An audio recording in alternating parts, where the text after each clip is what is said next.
So what's up guys, what's up, panibagong araw, panibagong video na naman guys sa aking upuhan. So sa alina't samahan nyo ako guys maghakot ng aking upo. Bali na harvest ko na nga yan siya guys, hakutin ko na lang.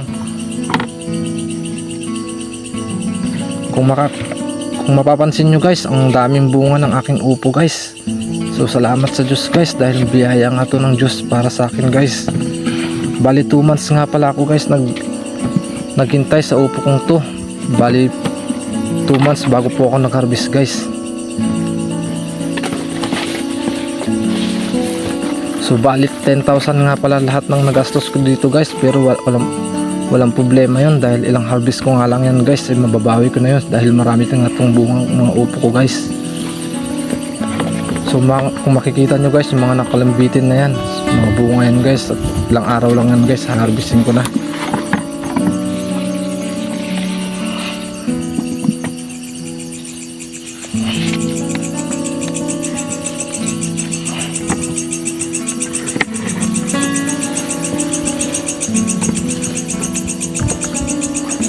Grabe talagang pagod pagdating sa farm guys, pero walang problema dahil pag nag-harvest ka naman, mawawala rin ang pagod mo guys.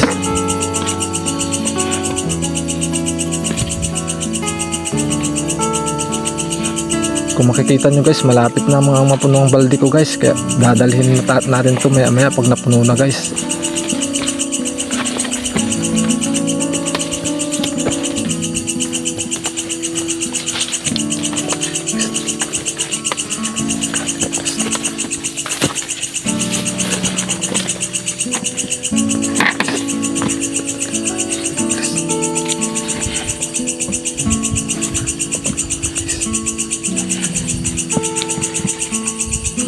Ayan na nga, puno na guys, kaya dadalhin natin to sa tiklis at doon natin iipon guys. Kung makikita nyo guys, nakadalawang linyahan pa lang ako guys, pero puno na. Grabing blessing talaga guys.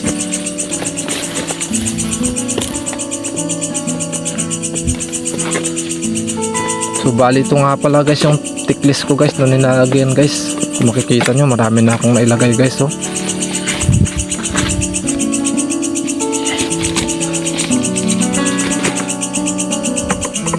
bali dito ko nga siya guys iniipon guys, at bago ko hakutin sa aming bahay guys.